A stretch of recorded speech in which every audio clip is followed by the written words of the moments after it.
Glad everybody's out early this morning for our first session. And I'm going to introduce Danielle, who's our first speaker. Danielle Cox is our acting Chief Information Security Officer for the state of West Virginia. That's the West Virginia Office of Technology.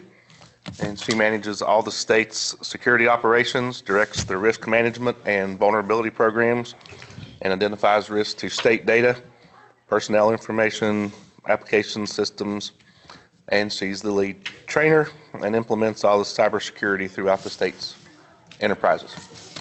Danielle's a Marshall Master's grad. Another reason we're happy she's here this morning. And she's involved in all kinds of things in the Charleston, West Virginia area, and has a whole list of security-related certificates, which I won't name them all because I'm sure you've all studied them in class and familiar with all the biggies. And my favorite thing on the side, she trains dogs to assist veterans for help with their independence. And I asked her to bring one, but she didn't. But anyway, I'll turn it over to her. Danielle, thanks for coming.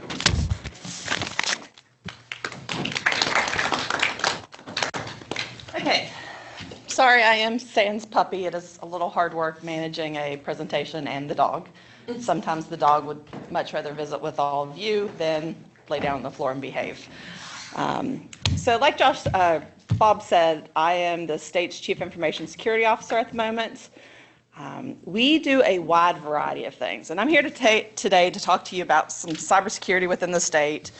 What are some of your options when it comes to cybersecurity? I know that Marshall has a cybersecurity and forensics program.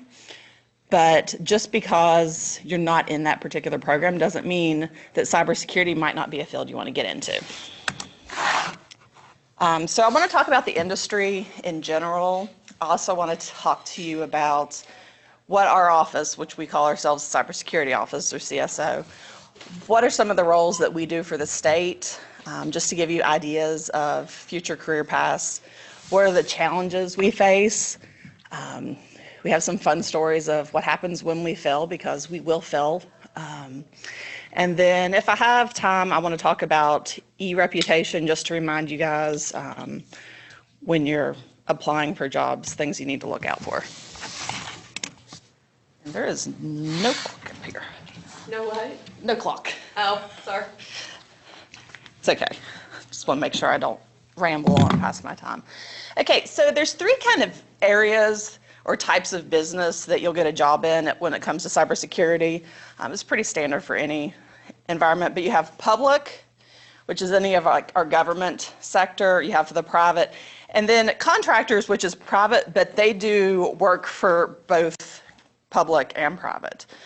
There's pros and cons to both of these. I work in the public sector. You will almost never make as much money as you are worth in the public sector. However, you get a lot of experience. I worked in the private sector for 12 years. I never once had to face an actual cyber incident. We never had any issues with malware. The private sector is, much more willing to buy new tools and implement rules, and it's a lot more centralized. Public sector, not so much. So while I work for the government, and yes, I make substantially less than I would in the private sector, my skills are sharper. It's more of a challenge. I have equipment that we have to protect that is older than some of you guys combined. So it's never a dull moment. I was coming in this morning, and apparently the state government is without internet. So we're troubleshooting that. But cybersecurity, specifically to West Virginia, we have a really big issue hiring people for cybersecurity jobs. This is off of CyberSeeker. It works with the federal government or federal agency to pull job statistics related to cybersecurity. We have almost 900 openings right now. We don't have a lot of, this is our average is less than the national average of candidates. So when I post a position right now, which is a very you know, it's an entry-level position, but it's a very good entry-level position. I had it open for 2 weeks. I got 7 candidates. Out of those 7 candidates, only 3 were actually qualified.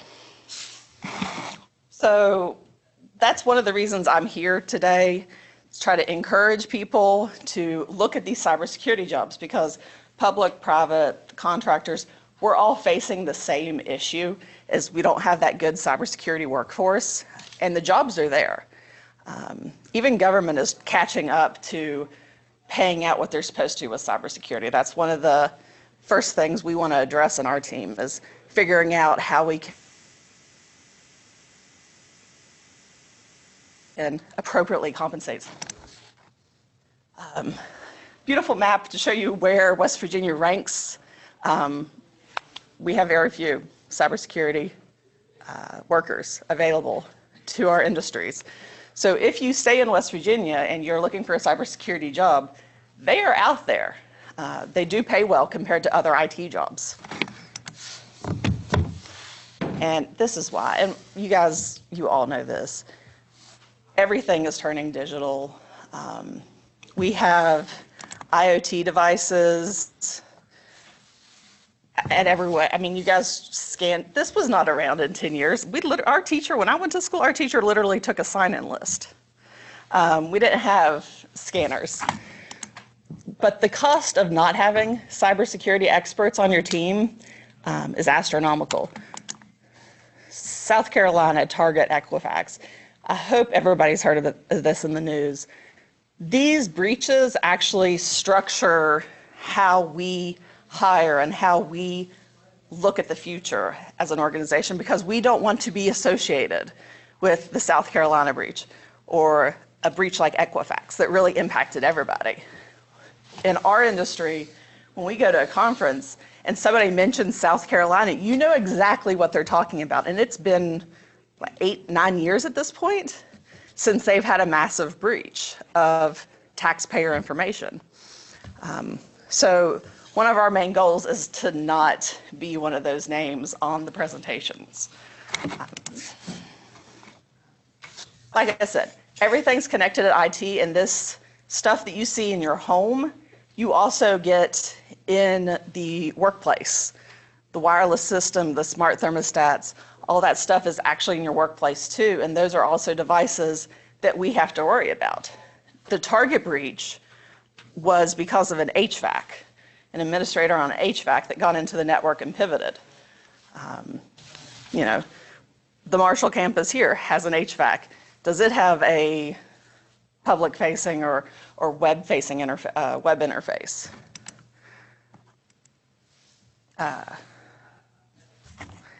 I mean, sex toys now have web addresses. Everything has, yeah, it was fun. Everything has electronic internet components to it, and you can impact how an organization responds and protects those devices. Now, our CSO office is pretty typical of something you would see in any other state governments. We focus on a couple main areas. We focus on the state government itself, critical infrastructure, which are things that keep like the roads going, 911 services, that type of stuff. And then cyber workforce is another big area, type of outreach. This right here, this is probably 20% of my job. Getting interns signed up, talking to students, getting out into the community and getting people involved with security, reaching out to agencies, getting them involved with their own security. So now here's my team specifically. We have kind of 3 big areas.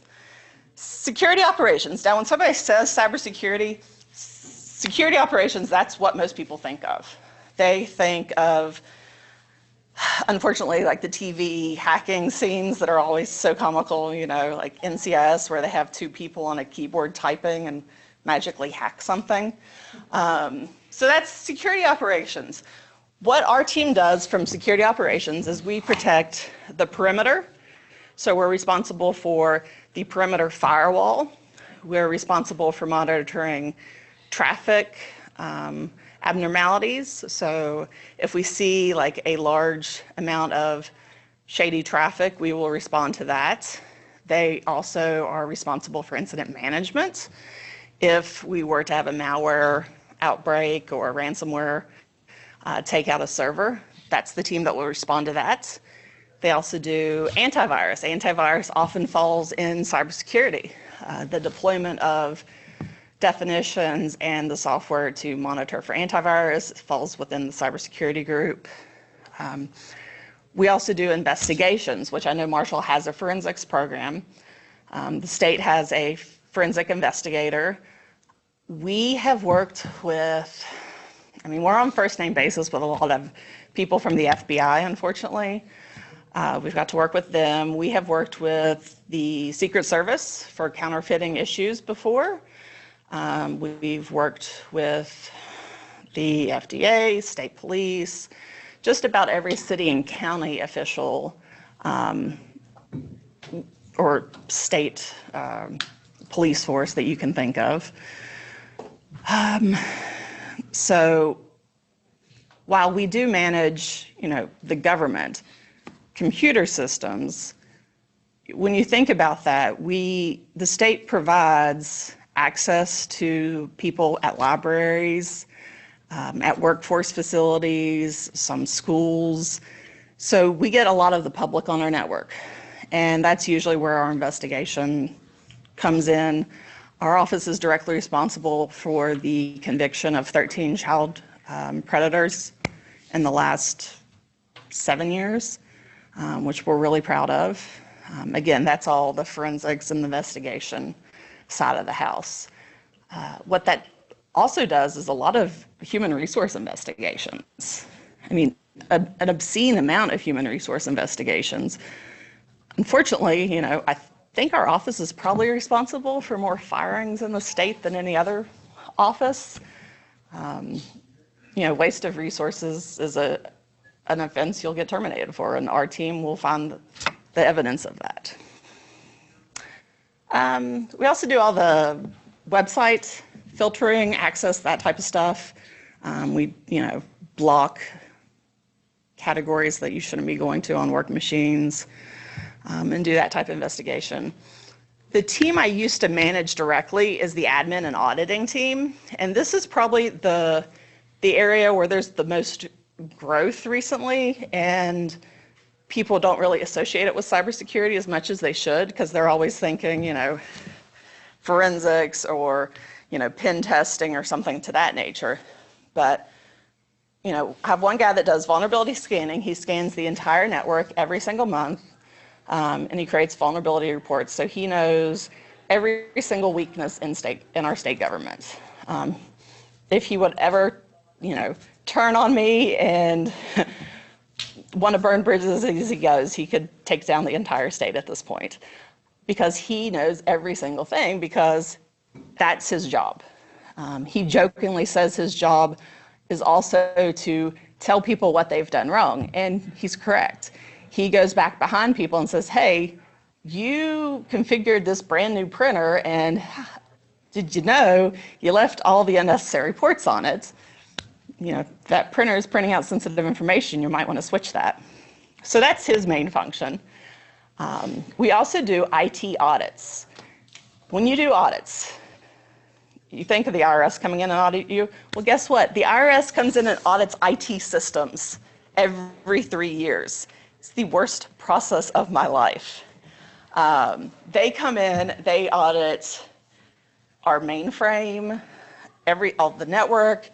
Every 3 years, they have basically a giant NIST 853 standards, and they go through there and they tell you everything you've done wrong, and then you have to go and fix it for the next 3 years before they come back again. And that's a never-ending project. But it's a well-paying type of job, and people that are organized and methodical and understand OT from a holistic approach, where you understand all different parts of IT, maybe you don't have a specialty, that's a great field to go into. Contractors hire for those positions all the time. We do a ton of outreach presentation. I probably do a presentation of some kind once a week. It's the only way we're going to get our name out there, try to get people involved. We've just made that commitment. Everybody in our team does presentations or does outreach, even down to the antivirus guy. We're one of the only organizations within our office of technology as a whole that actually does that. Then we do training. So we try not to scold people for doing stupid things. Everybody's had one of those moments where you're like, oh, that was dumb of me. Well, when you have an organization with 27,000 people, you get a lot of those moments on a daily basis from a lot of different people. Unfortunately, when they have their stupid moments, it can severely impact the network. So we try to do training. We make people do annual training. We also fish people on a regular basis, which my guys find way too much enjoyment in. We send out fake phishing emails, and we try to mirror it off of whatever's trending right now. I think last week it was one of the favorite emails they were sending out was, we've caught you looking at porn on your state PC. Click this link and give us money, and we won't tell anybody. People freaked out. It was hilarious, I admit. We didn't run that by the boss at first, but it's stuff like that. But when they do click on the link, it takes them to training, and then they realized, oh crap, that was fake, and I failed the phishing test. So they get a couple times of failing the phishing test, and they either learn or they eventually get reported to their agency. Eventually, I hope, after they fail a couple times, we'll just restrict their internet access down to the bare minimum. But that's a process. Then we have the governance part, which this is where I fall mostly. Strategic architecture, policies and procedure standards. We can't punish people or yell at people if we don't give them clear direction. So a large part of cybersecurity nowadays is being able to have writing skills. Somebody that comes into my office applying for a job and has good reading and writing skills is fabulous, because I have a lot of highly technical people and they're not the best writers. They write very technical, and the general user does not understand that. So we write policies and procedures. We write them in plain language so people understand. We set standards that the whole government has to abide by, like you cannot connect through VPN without using multi-factor. We're in the middle of that project. I know Bob said you guys were a little farther along in that than us. I'm like, yes. Yeah. Have you guys all signed up for MFA? Oh, see. There's some yeses and some nos right there. We have a June 1st cutoff. If our people don't sign up, they're not going to be remoting in. This is the 8th. And yeah. Next week. We haven't moved to email yet. We're doing remote connections, and then we'll do email. It made a lot of people unhappy, explaining to them that, tokens are not the way we want to go. We need you to use a mobile app. It's more secure at this point in time. But it's a learning process. In this section of my team, I have a project manager. I have a office manager. These are administrative positions that they didn't come from, a cybersecurity background. I mean, none of our people actually came from a cybersecurity background, for the simple fact that, most of my office is between 28 and 38 right now. That's pretty much our age range. When we were taking school, they only had IT courses. 3 of my staff are from field techs, network engineer, criminal justice major. I got a history major who's the most methodical person, most detail oriented, keeps the best notes. has a procedure for every single thing he does. So it's a wide variety of backgrounds and staff that form our team. But the project manager, the office manager, we even have a knowledge manager. Their main job is to keep track, they have a database basically, of all the different systems. Basically, it's a security knowledge manager. Those are positions that are new. I mean, 10 years ago, you would have never thought of having a project manager solely for security-related projects, but in this day and age, that's needed. So people that are really interested in maybe business management and IT, because I know that's a popular double type major, that's a really great area to get into, is that project managing type aspect of things. This is our mantra. We engage people, we educate, we try to adapt, and we act on information we know. It's our things that we say over and over. Are we doing one of those 4 things? If not, we got to move on. This is why it's so important in state government. So there's this wonderful thing. Can we go back, please?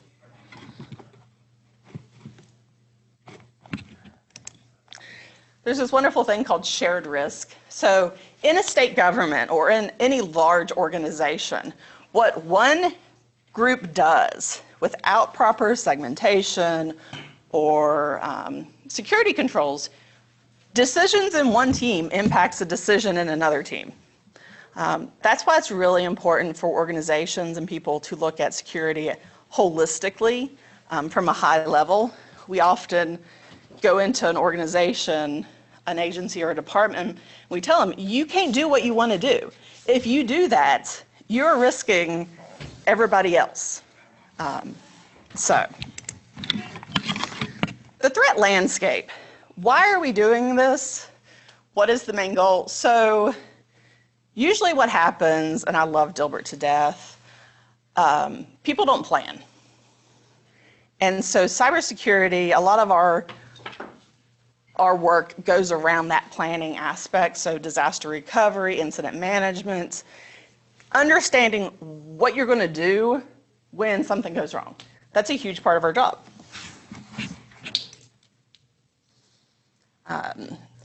You will always hear this, people, processes, technology.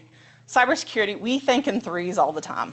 We always keep our CIA triad, confidentiality, availability, integrity. Those are the 3 things. Like this morning, when there was no internet because our ISP had an issue. We had an availability issue. That becomes a cybersecurity incident that we are going to ensure we're managing and we're helping resolve as soon as possible.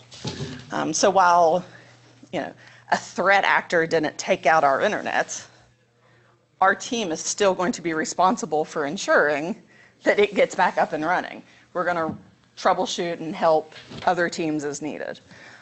So that really broad understanding of IT comes in really handy. This is our standard joke. So it's 90% people, 10% the technology. Essentially, the people will mess us up. Somebody making a change on a firewall service module and not telling anybody can take out the internet for the entire state. That's not the technology's problem. That's the person problem. That's the person problem that we always have to keep an eye on. We have people that can sit around on their computer. We have a ton of script kiddies. We make things easy for people anymore. You can go and buy a virus or buy some malware and you don't have to create it. We do have a lot of cybercrime. A lot of it comes from the US. People think, is it the Nigerian prince? It's not the Nigerian prince anymore. It's your neighbor's kid down the street. And unfortunately, most people have still experienced some type of cybercrime, whether it's identity theft or some type of successful phishing campaign. Tech challenges. Yeah, so here's some fun statistics for the state. Most of our devices, we have, 30,000-ish devices. We're looking at 2.5 critical vulnerabilities per device on average, which is down substantially from what it used to be. Hundreds of legacy systems. Like I said, a lot of the systems that process your taxpayer data those systems have been in place since before you were born, because most of the systems were in place since before I was born. Our perimeter firewall stops 3.2 million threats a day. We don't have a good holistic knowledge base as an organization because we're so big. And that's one of the things like my team focuses on, is trying to get the knowledge shared between the agencies to reach out to local governments and help them get their cybersecurity up to speed. Get IT training for some of the staff. Training's a big part internally as well. We make sure all of our staff gets training regularly. I got to send some people to aid this in a couple coming weeks. Yes, got to put some PR ones in. And then you deal with all the stupid stuff, essentially, that people want to do.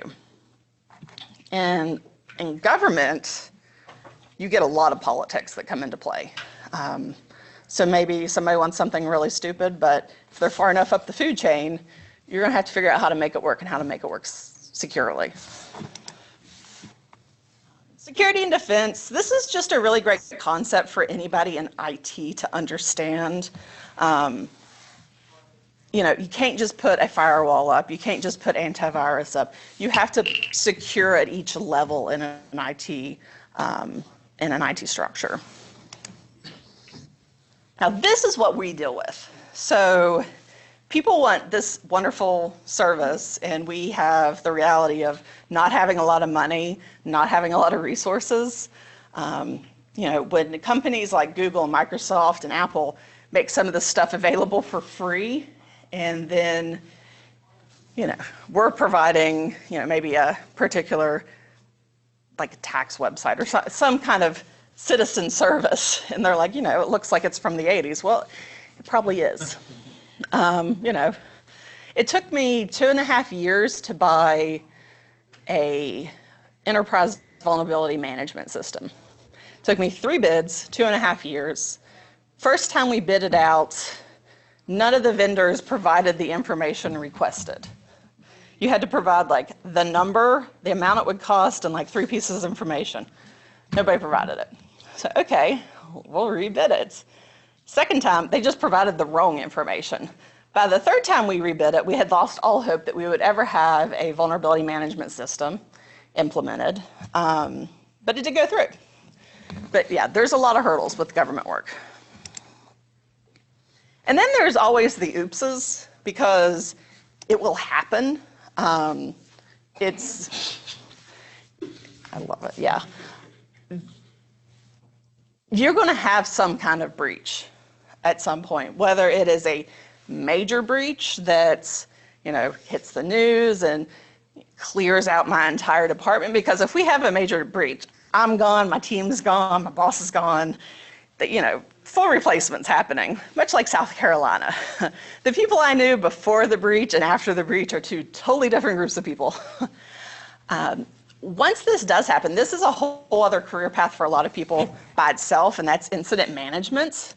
Learning who's accountable for making decisions when an incident happens, and learning from the incidents. So one of my managers, his main responsibility is incident management, small or large. We have an incident, he takes the lead, anything he says goes. So we identify the issue, we analyze it, we correct it, we try to prevent it. And then the most important thing is we learn at each of those steps. And if you don't track what you're learning, you'll forget it before the next time. And you have to document it. So, got a couple minutes. I do want to talk to you guys about e-reputation. Because when you are applying for a cybersecurity job or an IT job, you're also dealing with people that are just as adept at a computer as you are. And so they will be stalking you on the internet. They will be finding out things you post, things you might not want them to know. So I always like to take time to remind people to search for yourself, figure out what other people are going to find about you. Because if you think I'm having an interview with anybody and my guys haven't looked them up and found out every single thing, you're wrong. We have high schoolers come in and job shadow, and my guys will give me a report about those high schoolers that are coming in. And it does matter. You know, half of your group, this half of the room is not thinking about the consequences of putting stupid stuff out on the internet. People get fired from a job. It happens. You've seen it in the news. It can stop you from getting a job. In places where insurance, people go back and track, like if you say you don't smoke and you post a bunch of pictures of yourself smoking and drinking, people have been called out on that, especially for smaller plans or smaller insurance plans. People have got kicked out of college or not got the college they want because of stuff that's been posted on social media. So it's really important that we think about that. Most employers do check, at least at a bare minimum, they check things like Facebook. I know in our office, we literally check everything we can. You've got to have it written down. So basically, you don't want to do the standards, okay? No drunken party pictures, sexual, illegal, demeaning, discriminating. Those are like the top 5, like do not post that stuff. You think it sounds like common sense, but I guarantee you there's somebody in this room that has probably half of those things on their Facebook or publicly available somehow. You can set up alerts for yourself, use something like Google, search for yourself. I have a alert that comes in every week, shows me every single time my name has been mentioned in a news article or a press release, something like that, because I want to know about that stuff.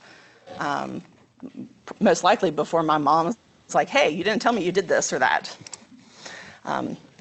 If you do find stuff that's bad, see what you can have removed, access it, acknowledge it if necessary, and then you want to try to push up good information about yourself.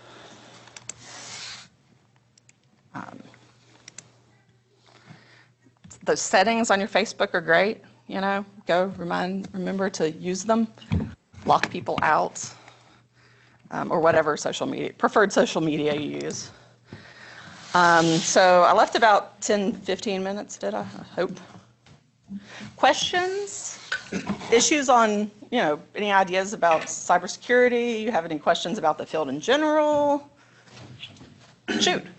What kind of technology-based resources do you use to stay current?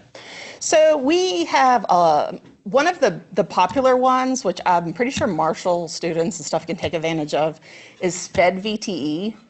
It is essentially it takes and records all the $1,000 SANS courses, all the boot camp courses for certifications, and it makes them available for free for anybody with a government-related email address, which I think Marshall counts. We are big proponents of SANS. We do conferences, any type of local conference that we can get people to, we will take advantage of. We have the conference 2 weeks, Aid? 2 weeks. 2 weeks. That's always a good resource. Things like this is a great resource. You've got vendors, hiring people, that type of situation here. Just getting out. But yeah, when you want to do like certs or something, FedVTE is great. That's the only resource I used for studying for my CISSP. FedVTE. VTE. Mm-hmm. Yeah, it's got all the SANS boot camp courses. Yeah, it's got the certified ethical hacking course on it. Yeah, and I think it's got every major certification boot camp course on there. I'm not sure we'll get in with the accounts, but we'll try. Well, you can submit to have it because Marshall's a public institute, Right. a state government. Okay. I know we can work it out Awesome. because I know who works. Somebody? I know who works on that. Yeah. So, well, one of my WVU interns, they were accepted, so I'm assuming Marshall can be. Okay. So, yeah, it's good stuff. So, other questions, comments? How do we get our students to be interns? So I did bring a sheet for the handouts. I think I have 11 Marshall students applying for the cybersecurity internship program. We do typically hire between 4 and 6 interns just for cybersecurity.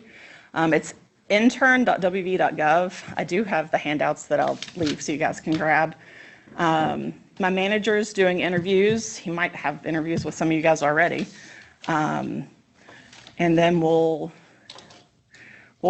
pick the ones that seem like the best fit. Our interns do pretty well. Most places are very surprised to see a cybersecurity internship on their resumes. I know and I think all 3 of them were Marshall students too. Ryan, one of our interns, got swinagled and got brought down to Florida by the FBI for one of his projects that he did for our office. Another. When you say brought down by the FBI, is that a good thing or a bad thing? It's a great thing. They actually, they rolled in the office one day and were like, we'd like him. He actually was, and he couldn't share much, but he just came back from the large Ukraine-based shutdown. So he was in town last week with his baby. So it's nice to see people actually progressing in the field. But yeah, we've had 3 Marshall interns that have all got really good jobs recently. And, their employers told them having cybersecurity internship is fantastic because there's not a lot of them out there right now, especially in our state. So, other questions? Shoot. What skills or certifications do you typically look for when you or anybody else are hiring? So unfortunately, right now, we are in the middle. I just became the CISO. We are creating a position that will be applicable to people right out of college. A starting position. We don't have that one on the books yet, but we'll have it within the next 6 to 8 months, probably, by the end of the year. We don't look for specific skill sets. We like strong overall skill sets, knowledge of the ISO model, networking, like understanding the network. We don't particularly look for like programmers, but we have some programmers on the team. We want variety. We want problem solvers, troubleshooters. You're going to leave already, are you? Not yet. I'll be here for a little while. Okay. Our base position right now for an information security officer is 5 years of IT experience. And that's a well-paying job. Our biggest thing is we want flexible people, and we want people that can think outside the box. Like I said, a lot of the state is, running on some outdated tools. I remember when I started and they were talking about the mainframe, and I'm like, a mainframe was not in my IT list of courses. And I know nothing about it. I can't audit the mainframe. That's what contractors are for. So, yeah, probably just that good troubleshooting, willingness to work. Like I said, all of our people have different backgrounds. I don't look for anything specifically except that willingness. Danielle, I have a question. Your questions might be dangerous. I know you. I know that when we did sort of the IT to Cyber Day at the legislature, there was some legislation that Josh was trying to push forward. Yeah, did you hear about Did it that? get funded? Yes. Awesome. So what Bill's talking about is we actually did we got a law passed. Something I probably never thought I would have done in my world of cybersecurity. We got a law passed that says that state agencies have to do cyber assessments and send them to my office. They have a year to comply. We'll put out a contract. They won't have to do it themselves. One, we don't trust them to do it themselves. Two, it's a lot of work and they don't have the skill set. It will also open up more positions. A lot of those ISO 1 positions will be opening up because I'm going to put one in each department. But we did get the funding. We asked for supplemental $4.2 million, and we got it. Josh also got his budget that he was asking for all of OT. Awesome. So I think it was about $20 million. You all are underpaid, in my opinion. Yeah. Hey, I'm acting CISO right now. Right. That's not fun. Oh, I'm sure. Salary-wise. That's the reason I went into academia. Yeah, it's a little better. Yeah, it's a lot less stress. Yeah, I like the stress. Keeps me active. Keeps me on my toes. I said that until I got high blood pressure and high cholesterol, and then I was like, I need to do something else. Our whole office is pretty high strung. Yeah. We did install a putting green, which I'm going to come over and try that out. Yeah, they have a par 5 set up through the office. I had to have it moved because I was in the conference room next door, and I heard this whack, and I'm like, and the guy beside of me is like, I think a bird just hit the window. I was thinking, nope, that was the golf ball. Somebody's mad. So yeah, we're working on that. Anything else? Questions, comments? Oh, no. Hi. You're not allowed to have questions. I know I didn't ramble off for certificates, but I know you're big on keeping up on certifications that are out there, new and existing. For like an undergraduate who's pursuing this as a career, what do you recommend that they could start on while they're still in college? And Security Plus. start to build on. Security Plus. It's the certification we're making all of our staff have because it's got a nice background. Any of the Networking Plus, Security Plus, those type. Next level CISSP in whichever fields you want to go into. So. How many DFI majors do we have in here? How many? Wow, that's a lot. How many are interviewing with Matt's team? I don't think anyone knew about it, to be honest with you. Oh, well, we're still applying. They can still apply. Yeah, they should apply. I know there's enough people in the room here. It's a good paying internship too. I mean, it's like I think $11 or $12 an hour, which is not bad. Yeah. So. Yeah. And we're very flexible on schedule. Yeah. I mean, because we do hire in a group. Wait, where did they go to apply for that? Intern.wb. Okay, yeah, I'll make sure they. Intern.wb.gov. I know Stacy's probably interested. I'll be right here with you. Yeah, intern.wb.gov. But yeah, we put the interns in groups and we give projects. So it's project-based work. Last year, the interns, they did an ACL project because we have 35,000 line ACL that we manage. So they created a tool that helps us. They created a dashboard of all of our tool sets. And then there's a lot of there's some what I would call tedious but fun work, like doing checks for shared inappropriately configured shares. Those are fun to see what you can actually get into with our permission. So yeah, it's a good group. It's good fun. The number of people who will probably apply for this have a lot of open source intelligence background too. So they're good at finding information that's shared that shouldn't have been shared in the first place.